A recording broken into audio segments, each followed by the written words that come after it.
नमस्कार साथियों, प्रतिभा फाउंडेशन के यूट्यूब चैनल पर आप सबका हार्दिक स्वागत है। आज से हम लोग जो है एक नए सीरीज का आरंभ करेंगे और वो सीरीज का नाम है एसएससी जीडी के लिए करंट अफेयर्स, जीके और जीएस, मतलब जनरल साइंस और जनरल अवेयरनेस।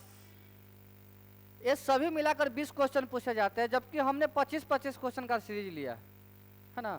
इस बार जो है हम आपको बता दें कि क्वेश्चन सारे सिलेक्टेड है और प्रीवियस ईयर क्वेश्चन है टोटली। तो आप एसएससी जीडी का ओरिजिनल प्रीवियस क्वेश्चन मारिए और उसका डिटेल डिस्कशन कीजिए, सवाल वहीं से आते हैं, ठीक। और ऐसे भी जब सवाल वहाँ 25 क्वेश्चन आते हैं तो इतना समझ लीजिए कि आप ज़्यादा से ज़्यादा तो 20 सही कर पाइएगा। 25 में 25 एसएससी के क्वेश्चन को सही करना थोड़ा सा मुश्किल हो जाता है, लेकिन नामुमकिन नहीं है यदि पढ़ने वाले आप में से है और करेंट अफेयर्स यदि आपका अच्छा है तो आप कर पाइएगा। 25 में 23-22 भी अच्छा से कर पाइएगा। हालांकि 20 तक सफिशियंट है। जो लड़का 25 में 20 कर लेता है वो अच्छे खासे तैयारी उसका माना जाता है। हम आपको एक बात और बता दें कि ये सीरीज जो है अभी तत्काल 20 सेट तक चलेगा और सारे जो है इम्पोर्टेंट क्वेश्चन लाए जाएंगे, जिससे आपका एसएससी जीडी में आपको काफ़ी मदद मिलने वाली है। और भरोसा रखिए, आप सारे क्वेश्चन सिलेक्टेड होते हैं हमारे, तो आपको बहुत ज़्यादा मदद मिलेगा। और जो पीडीएफ हम आपको देंगे या जो बातें क्लास में आपको कहेंगे वो पीडीएफ आप लोग जो है प्रतिभा फाउंडेशन के टेलीग्राम चैनल है, प्रतिभा फाउंडेशन के टेलीग्राम चैनल से आप लोग क्या कीजिएगा,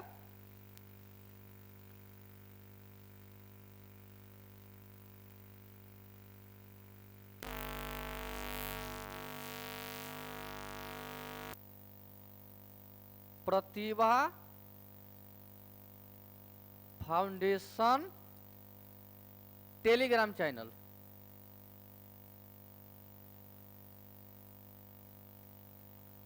इस पे कुछ अलग से भी हम जो है आपके लिए पीडीएफ भेज रहे हैं। उस पीडीएफ को आप लोग क्या कीजिएगा, एक सजा के लिख लीजिएगा और बस उसी को याद करना है। आपको हम कह रहे हैं कि जितना पीडीएफ आपको दे रहे हैं बस उस पीडीएफ से ही सवाल आने वाला है, बाहर से सवाल नहीं जाएगा। बस भरोसा रखिए, अपनी भी कुछ अनुभव है जो हम आपको शेयर करते चलेंगे इसके साथ। आइए तब तक प्रैक्टिस सेट को कंप्लीट करते हैं। पहला सवाल है, निम्नलिखित में से किसे 1909 में व्यवहारिक बेतार के तार, यानी कि बेतार के तार मतलब कि बेतार संचार उपग्रह, बेतार संचार उपग्रह और बेतार संचार उपग्रह, बेतार संचार, इसके बारे में बताए थे जी मार्कोनी। किसने बताए थे? जी मार्कोनी। अच्छा, विलियम रॉन्टजन के बारे में हम क्या बता रहे हैं? विलियम रॉन्टजन थे, ये दो चीज का खोज किए थे। एक्स रेज का खोज किए थे, एक्स रेज का खोज किए थे। उसके बाद इन्होंने एक और चीज का खोज किया था एक्स रेज के साथ साथ, और इनको इसके कारण चुंबकीय विकिरण का, चुंबकीय विकिरण का, दिख रहा है आप लोगों को? अच्छा, रेड रेड नहीं दिख रहा होगा, रुक जाइए, हम कोई दूसरा कलर चूज करते हैं।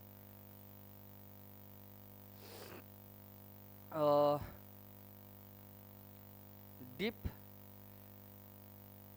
विलियम रॉन्टजन एक्स रेज का खून किए थे और उसके बाद इन्होंने विद्युत चुंबकीय विकिरण, चुंबकीय विकिरण का उत्पादन किए थे। और आपको बता दें हेनरिक रुडोल्फ हर्टज एक क्या किए थे, तरंग का खोज किए थे, रेडियो तरंग,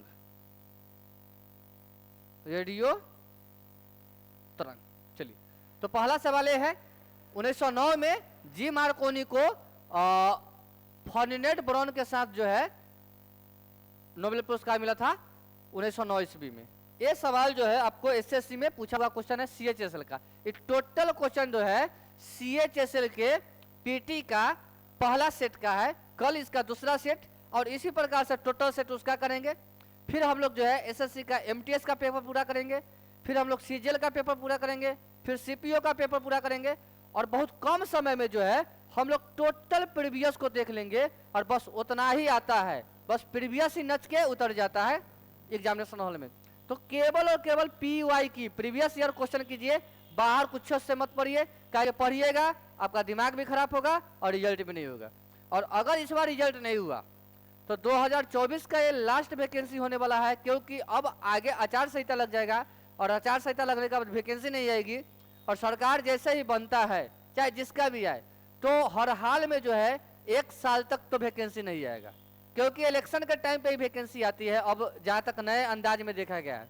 चलिए, निम्नलिखित में से कौन सी सरकारी योजना भारत में युवाओं को कौशल विकास प्रदान करती है? तो प्रधानमंत्री कौशल विकास योजना, प्रधानमंत्री कौशल विकास योजना। नेक्स्ट देखते हैं, पंडित शिव कुमार शर्मा को डैश मतलब क्या बजाने के लिए जाना जाता है? तो पंडित शिव कुमार शर्मा संतूर बजाते हैं। संतूर को और कौन बजाता है? इनको तरुण भट्टाचार्य, तरुण भट्टाचार्य ये बजाते हैं। भजन सोपारी, भजन सोपारी। और उसके बाद पंडित शिव कुमार शर्मा, पंडित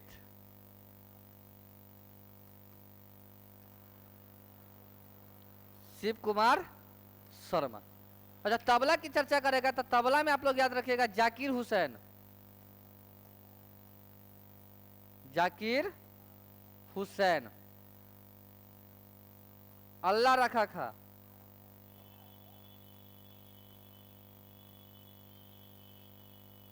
इसको याद रखिएगा आप लोग, ठीक है। आगे बढ़ जाए। चलिए, तो इस जो है इसका हम ना PDF आपको दे रहे हैं टेलीग्राम चैनल पे, आप लोग टोटल उतार लीजिएगा, एकदम बहुत अच्छा से PDF बना दिया गया है। क्लास में संभव नहीं है, क्लास में संभव नहीं है। चलिए, समान ब्याज दर पर बहुत कम समय स्तर पर पहुंच जाती है, तो निम्नलिखित में से कौन सा कथन सही होगा? अधिकांश लोग भविष्य में ब्याज दर बढ़ने की उम्मीद करेंगे, बिल्कुल एकदम सही है।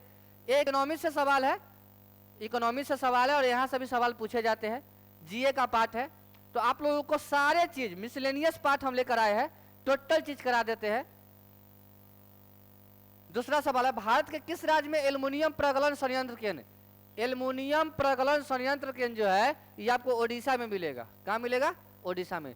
तमिलनाडु में लिग्नाइट का उत्पादन बहुत होता है। तो ये भी सवाल बनता है, SSC बहुत बार ये सवाल पूछा है, इसलिए हम आपको बता दिए। किण्वन प्रक्रिया के दौरान एल्कोहल निर्माण के उप उत्पाद के रूप में कौन सा पोटेंशियल अम्ल लवण प्राप्त होता है? तो ये होता है पोटेशियम बाइटार्ट्रेट, पोटेशियम बाइटार्ट्रेट। बस आप लोग केवल आंसर को रोक के मिलाइए, लगाइए, ज्यादा इसमें दिमाग नहीं लगाना है, इसका डिटेल्स नहीं पढ़ना है, क्योंकि सारे एग्जाम की तरह ये एग्जाम नहीं है, एक आसान एग्जाम है। बस इसको केवल क्या करना है, फॉर्मेट याद करना है, आंसर याद करना है, ज्यादा इसमें दिमाग लगाने की जरूरत नहीं है। जो ज्यादा इसमें दिमाग लगाएगा उसका मैथ रीजनिंग खराब हो जाएगा, और हम इस विश्वास के साथ कहते हैं कि GK GS में जो डूब जाएगा उसका मैथ रीजनिंग खराब होगा और उसका रिजल्ट भी नहीं होगा। तो आप लोग इस पे ज्यादा ध्यान नहीं दीजिए, इसको केवल क्या कीजिए, 15-20 मिनट का हम हर दिन का सेशन लेकर आएंगे और ज्यादा कोई बकवास नहीं होगा, ज्यादा हम सवाल पे हम पूरा अपने दिमाग का जो है एनर्जी नहीं खपत करेंगे, और केवल आंसर बता देंगे और वही चीज वहां उठ कर आएगा, उसमें भी ज्यादा जो है फेरबदल नहीं होगा, ठीक है। संविधान के अनुसूचित जाति और अनुसूचित जनजाति आदेश द्वितीय संशोधन विधेयक 2022 ने उत्तर प्रदेश के कुछ हिस्सों में किस प्रकार के समुदायों को अनुसूचित जनजाति के रूप में मान्यता दिया है? तो गोंड जनजाति को। दुनिया के सबसे बड़ी, विश्व की सबसे बड़ी जनजाति, विश्व की सबसे बड़ी जनजाति ये भील जनजाति है, जो आंध्र प्रदेश में सबसे अधिक होता है। आंध्र प्रदेश में। चलिए, चेचू जनजाति जो है ये ओडिशा में आपको मिल जाएगा, चेचू जनजाति। आगे बढ़ जाए, नेक्स्ट सवाल देखिए। मध्य, एक बहुत बेहतरीन सवाल है, मध्य अंशांश मरुस्थल। एक सवाल पूछा हुआ है, सब ओरिजिनल प्रीवियस है, आप लोग जाके मिला सकते हैं। 2023 में जो CHSL का एग्जाम हुआ था उसका PT का ये सवाल है, तो समझ सकते हैं कि लेवल जो है, कोई क्वेश्चन तो ऐसा रहता है कि कोई किताब में आपको मिलेगा भी नहीं, उसकी चर्चा भी नहीं होता है। तो एसएससी या तो पूरा अप पूछता है, नहीं तो पूरा डाउन पूछता है, मिडिल कभी नहीं पूछता है। तो इस हिसाब का आपका जो है स्ट्रेंथ होना चाहिए कि हम उसका तैयारी कर पाए। ऐसे इसका अगर एग्जाम निकालना है एसएससी का, तो मैथ रीजनिंग को खूब रगड़ के पढ़िए, करेंट अफेयर्स को थोड़ा बहुत देखते जाइए, और भी पार्ट बाय पार्ट, यानी कि जनवरी पहले, फरवरी, मार्च, ऐसे कंटिन्यूस देखते चले जाइए। और हम जो पीडीएफ आपको दे रहे हैं टेलीग्राम चैनल पर, जैसे लोकप्रिय डांस हो गया, लोक नृत्य हो गया, कहाँ कौन सा त्योहार मनाया गया है, कौन सा व्यक्ति किस नृत्य से संबंधित है, ये सब का बस वही पूछा जाएगा। ठीक है, बस आपको 20 में 20 नहीं करना है, 20 में 16-17 करना है, उतना ही से रिजल्ट होना है। ठीक है ना, और जितना ज्यादा नंबर लगेगा उतना अच्छा पोस्ट भी मिलेगा और मेरिट उतना ही अच्छा तरह से बनेगा। तो नंबर बेहतरीन उठाने का प्रयास कीजिएगा, क्योंकि अगर नंबर अच्छा से उठाइएगा तो पोस्ट आपको बीएसएफ मिल जाएगा। ठीक है, मध्य अंशांश मरुस्थल जो 35 डिग्री और कितना, तो 35 डिग्री और 60 डिग्री नॉर्थ और साउथ के बीच पाए जाते हैं, जो उष्ण कटिबंधीय उच्च दाब वाले क्षेत्रों के लिए होते हैं। और इसको डिटेल से पढ़ना होगा तो आपको जो है ऑफलाइन बैच ज्वाइन करना ही पड़ेगा, क्योंकि यहाँ संभव नहीं है, और ये ज्योग्राफी का हिस्सा है ना, और मैं ज्योग्राफी नहीं पढ़ाता, मेरा साइंस स्ट्रेंथ है। निम्नलिखित में से किस खिलाड़ी ने आईपीएल 2023 में ऑरेंज कैप जीता है? ऑरेंज कैप जीता है शुभमन गिल, और पर्पल कैप जीता है अपना बड़े भाई मोहम्मद शमी। मोहम्मद शमी।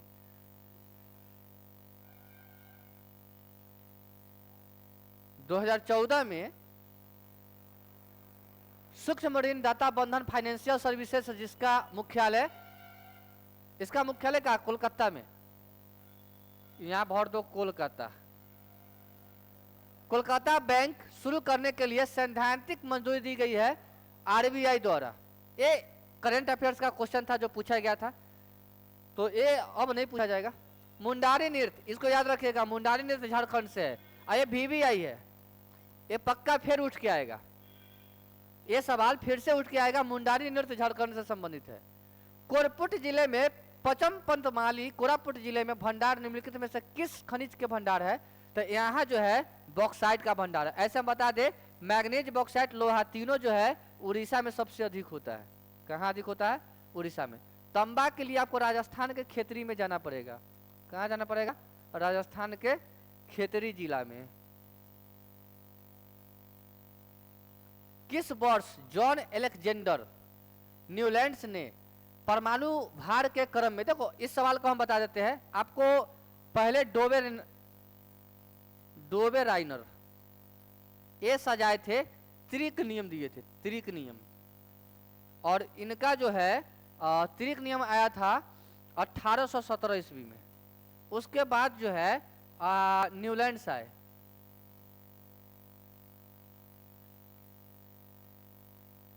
और न्यूलैंड्स ऑक्टेक नियम दिए, ऑक्टेक नियम, और इनका ऑक्टेक नियम आया था 1865 और 66 में।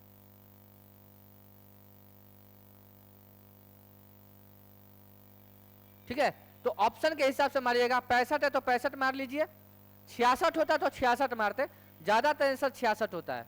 उसके बाद आए थे मेंडलीव। मेंडलीव जो है इस सजाए थे परमाणु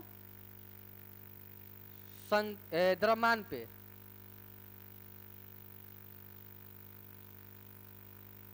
और परमाणु द्रव्यमान पे सजाए थे, और कब सजाए थे? 1869 में। 1869 में एक क्या किए थे? प्रस्तावित किए थे अपना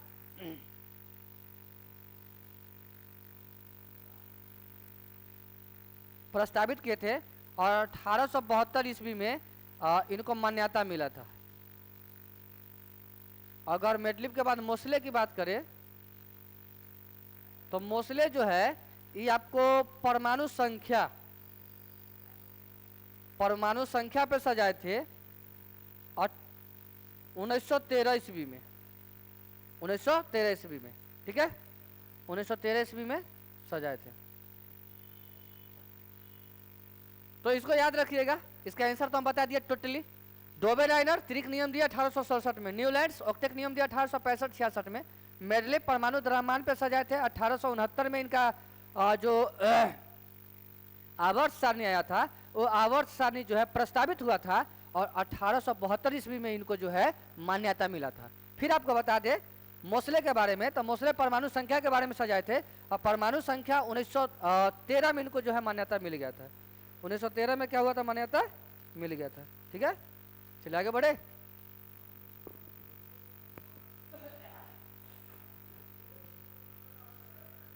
निम्नलिखित में से किस अंग्रेज मराठा युद्ध के परिणाम स्वरूप पेशवाओं के प्रांतों का विलय बंबई प्रेसिडेंसी में हो गया था? तय हुआ था तृतीय में। आपको बता दे अंग्रेज मराठा युद्ध 3 को हुआ था, फर्स्ट, सेकेंड, थर्ड। अंग्रेज मराठा युद्ध, जिसको आंग्ल मराठा युद्ध भी बोलते हैं, इसको आंग्ल मराठा युद्ध भी बोलते हैं। पहला जो है ये आपको हुआ था 1775 से 1782 के बीच। दूसरा इससे आगे आप समझ सकते हैं 1800 समथिंग, 1803 से 1805। और तीसरा हुआ था, तीसरा आपको हुआ था 1817 से 1818। पहला में साल भाई के संधि हुई थी और इसी के बाद जो है साल भाई के संधि हुई थी और इसी के बाद जो है ये रुक गया था, मतलब ये युद्ध रुक गया था। और दूसरा युद्ध जो है इसमें सूरत की संधि हुई थी और सूरत के संधि के बाद ये युद्ध रुक गया था। और तीसरा में मंदसौर की संधि हुई थी और उसके बाद जो है यह युद्ध रुका था। तो प्रथम आंग्ल मैसूर युद्ध जो है इस 1775 से 1782 तक चला था और सालवाई के संधि पर ये रुक गया था।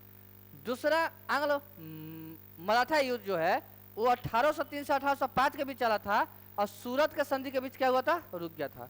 और तीसरा आंग्ल मराठा युद्ध जो था 1817 1818 के बीच चला था और मंदसौर के संधि के बाद क्या किया था, ये रुक गया था। ठीक है, तो ये 3 बातें आप लोग जानिए। ऐसे ज़्यादा डिस्कशन हम इस पे नहीं करेंगे क्योंकि मेरा बैकग्राउंड हिस्ट्री का है नहीं, लेकिन थोड़ा बहुत कोशिश किए है कि हम बच्चे को संतुष्ट कर पाए, जितना हो पाता है हमसे कर देते हैं आपके लिए।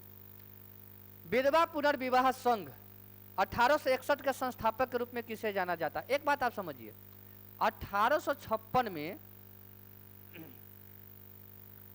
विधवा पुनर्विवाह एक्ट बना, एक्ट मतलब अधिनियम बना। ठीक है, उस समय यहाँ के गवर्नर लॉर्ड डलहौजी थे, लॉर्ड डलहौजी। ठीक है, और इसमें सबसे ज्यादा योगदान ईश्वर चंद्र विद्यासागर का था, ईश्वर चंद्र विद्यासागर का था। और इन्होंने ही विधवा पुनर्विवाह जो है एक्ट को बहुत ज्यादा सपोर्ट किए थे। अब विधवा पुनर्विवाह संघ के बारे में चर्चा करें तो ये 1861 में बना था और महादेव गोविंद रानाडे जो थे इसका संस्थापक थे। आपको बता दें आत्मारंग पांडुराम, ये जो थे आत्मारंग पांडुराम, ये प्रार्थना समाज के संस्थापक थे, प्रार्थना समाज। और आपको थोड़ा सा 2-3 को बात लिखा देते जो पूछा जा सकता है, आप लोग नोट कर लीजिए। जैसे पूछेगा आपसे ब्रह्म समाज की स्थापना, ब्रह्म समाज, तो एक किए थे राजा राम मोहन राय, राजा राम मोहन राय। उसके बाद आत्मीय सभा, आत्मीय सभा ये भी किए थे राजा राम मोहन राय। ठीक है, राजा राम मोहन राय। और वेद समाज एक और था, वेद समाज, इसको किए थे केशव चंद्र सेन, केशव चंद्र सेन। और इनको सपोर्ट किए थे श्री धरालू नायडू, ये सपोर्ट किए थे इनको। तो हमको इतना जानकारी था इस सवाल के बारे में, तो हमको जितना जानकारी होता है, इन्फॉर्मेशन होता है, हम आपको देते हैं। जितना यहाँ याद है उतना हम आपको बता देते हैं। और आप लोग भी एसएससी जीडी में ज़्यादा डिटेल करना होता भी नहीं है, ये एक सेना का एग्जाम है, बहुत गहराई तक सवाल नहीं पूछे जाएंगे। इस सवाल को देखिए, निम्न में से कौन सा किसी वस्तु के अंतिम वस्तु के रूप में पहचाने जाने का सही कारण है। तो इसका आंसर होगा निर्माता द्वारा इसे आगे और संसाधित नहीं किया जाता है। इसका आंसर यही है। अगला सवाल देखिए, दक्षिण भारत में मंदिरों के प्रांगण में बने ऊंचे द्वार को क्या कहते हैं? जिसको गोपुरम कहते हैं। दक्षिण भारत का जो मंदिर है वो द्रविड़ शैली में बनाया गया है। किस शैली में? द्रविड़ शैली में।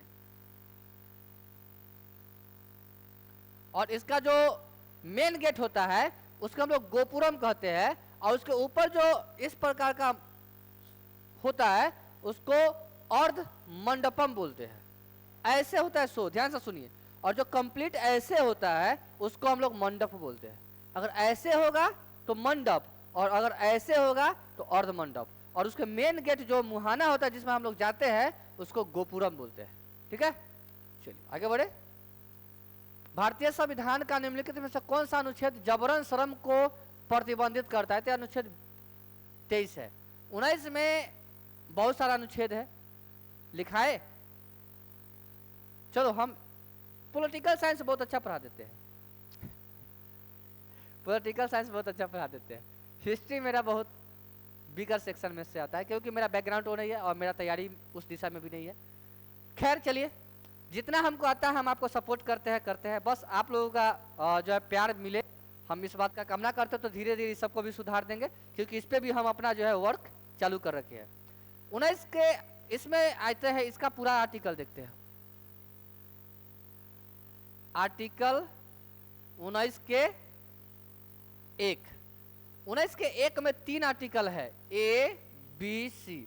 ए जो है ये है बोलने की आजादी देता है, बोलने की आजादी। ध्यान से सुनिएगा। दूसरा जो बी है ये आपको प्रेस की स्वतंत्रता देता है, प्रेस की स्वतंत्रता। और तीसरा जो सी है ये आपको झंडा फहराने की स्वतंत्रता देता है।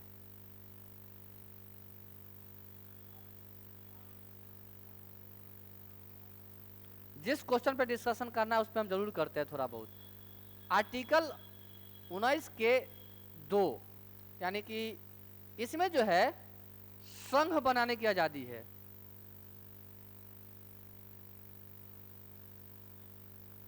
संघ बनाने की आजादी। 19 के 3, इसमें जो है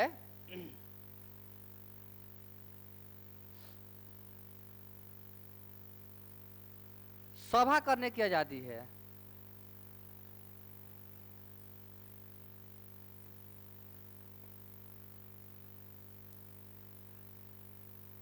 उन्नीस के 4, इसमें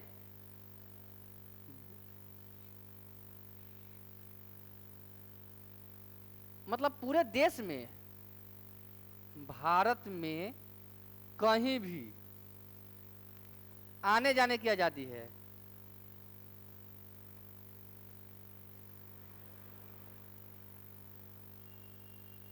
ठीक है।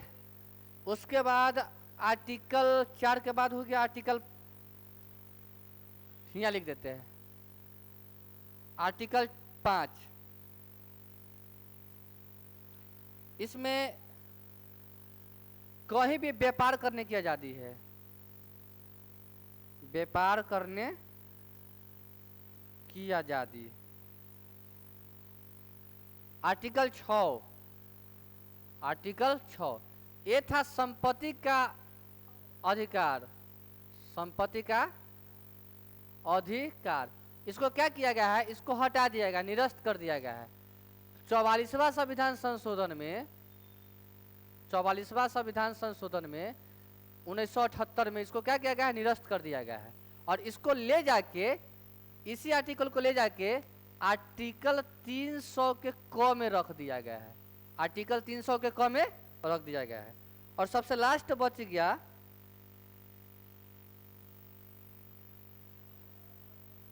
और कुछ बचा क्या? अच्छा 20 में देखिए, 20 में क्या है? आर्टिकल 20 कहता है कि किसी एक अपराध के लिए एक बार ही सजा मिलेगा। आर्टिकल 25 क्या कहता है, लोग जो है भारतीय लोग वो अपने धर्म को मानने के लिए स्वतंत्र है, जो धर्म मन करता है आप मान लीजिए। तो इतनी बातें आपको जानना था इस सवाल में, इतना डिस्कशन हम कर सकते थे। ऐसे कर तो और सकते हैं, लेकिन जरूरत है ही नहीं तो फिर बेवजह के सामान ढोने से क्या फायदा है ना। चलिए 18 के बाद 19 देखते हैं। बैंकिंग एजेंट के रूप में नियुक्त की गई महिला SHO सदस्य को कहा जाता है, इसको बैंक सखी कहा जाता है। इसको बस ऑनलाइनर है, याद रखिएगा, ऑनलाइनर सबका एग्जाम निकल जाएगा।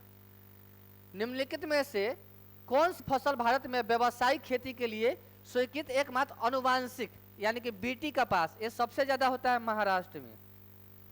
कहाँ होता है? महाराष्ट्र में।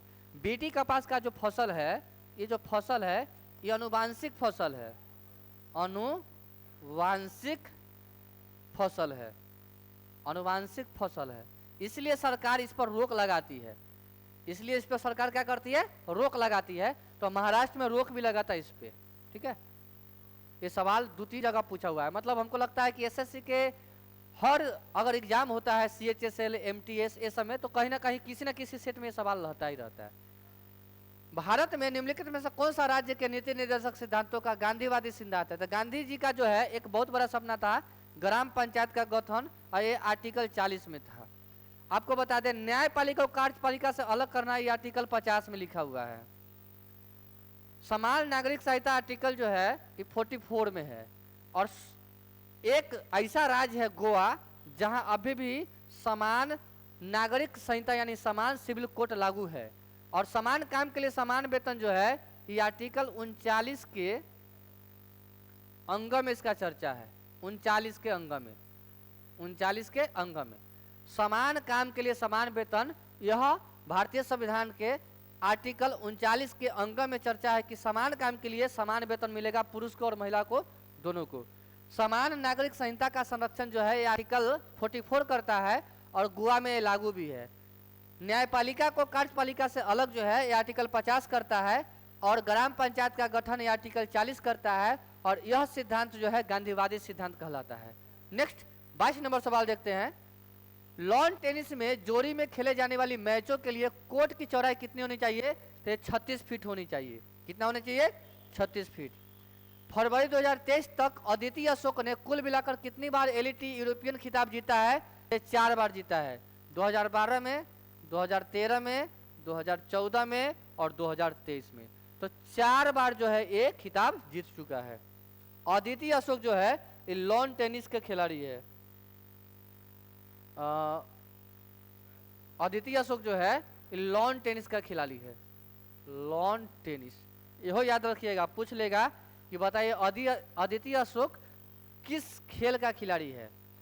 1956 में प्रख्यात भरतनाट्यम नृत्यांगना रुक्मणी देवी अरुणडेल निम्नलिखित में से कौन सा पुरस्कार मिला था? पद्म भूषण मिला था।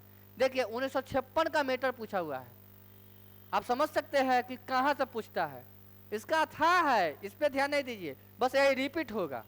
इसलिए कहते हैं कि जीके जीएस ज्यादा नहीं पढ़िए, 15-10 मिनट का वीडियो जो है मेरा देख लीजिए, सेट बाय सेट आपका काम हो जाएगा, क्योंकि आप कितना भी पढ़ के जाइएगा तो ज्यादा नहीं पढ़ पाइएगा। देखिए सूरज कुंड मेला जो है, हम ऐसे बता देते हैं, सूरज कुंड मेला जो है ये हरियाणा में लगता है। फिर आपको सोमनाथ मेला जो है गुजरात में लगता है। तो कमाले आंसर कहले है, पता नहीं चल रहा है इसको कैसे सरिया है। टाइपिंग में थोड़ा सा जो है अरेंज सही से नहीं किया गया है। तो ठीक है, अगला सेट में मिलेंगे। अच्छा सेट देखिएगा जरूर, उसके पीछे का रीजंस बताते हैं। जितने क्वेश्चन ला रहे हैं वो क्वेश्चन रिपीट होगा, बस इसलिए करे सेट देखिए, लिखना नहीं है, कोई चीज लिखिएगा नहीं, बस देखिए और भूल जाइए, देखिए और आगे बढ़िए। ठीक है, चलिए तो अगला सेट में मिलेंगे हम लोग कल नेक्स्ट सवाल में, है ना। तेजी से करा देते हैं क्योंकि इसमें ज्यादा कुछ करना है नहीं। प्रीवियस है टोटल, बस प्रीवियस को केवल देखते चले जाइए। हम चाहते तो केवल डिस्प्ले पर ला देते, सवाल चेंजो कर देते तो हो जाता, लेकिन हम खुद आ गए हैं कि चलो बोल भी देते हैं थोड़ा बहुत। कोई कोई क्वेश्चन पर हम क्या करेंगे, कुछ स्पेशल ज्ञान भी दे देंगे, नहीं नहीं तो क्वेश्चन तो ऐसे ही रिपीट होने वाला है। बात समझ में आ रहा है? चलिए तो मिलते हैं कल। आप लोग जो है प्रैक्टिस सेट हर दिन एक एक मारते रहिएगा, एक एक प्रैक्टिस सेट हर दिन मारिए और उसका डिटेल डिस्कशन कीजिए, वही आपके लिए बहुत फायदेमंद होगा। और मैथ रीजनिंग पर ज़्यादा ध्यान दीजिए क्योंकि मैथ रीजनिंग रिजल्ट ओरिएंटेड होगा, ठीक है ना। जिस लड़का का ज़्यादा नंबर आएगा मेरिट से उसका अच्छा पोस्ट मिलेगा, इसके बारे में हम जो नोटिफिकेशन में चर्चा भी किए थे। जिसका हाई स्कोर होगा उसको बीएसएफ मिलेगा, और बीएसएफ एक आराम की ज़िंदगी और एक अच्छा नौकरी है, एक रॉयल मतलब नौकरी है। अच्छा मन लगता है जब यहाँ चढ़ता है ना स्टार बीएसएफ का, जब यहाँ स्टिकर लगता है तो लगता है कि हाँ हमने कुछ पाया है।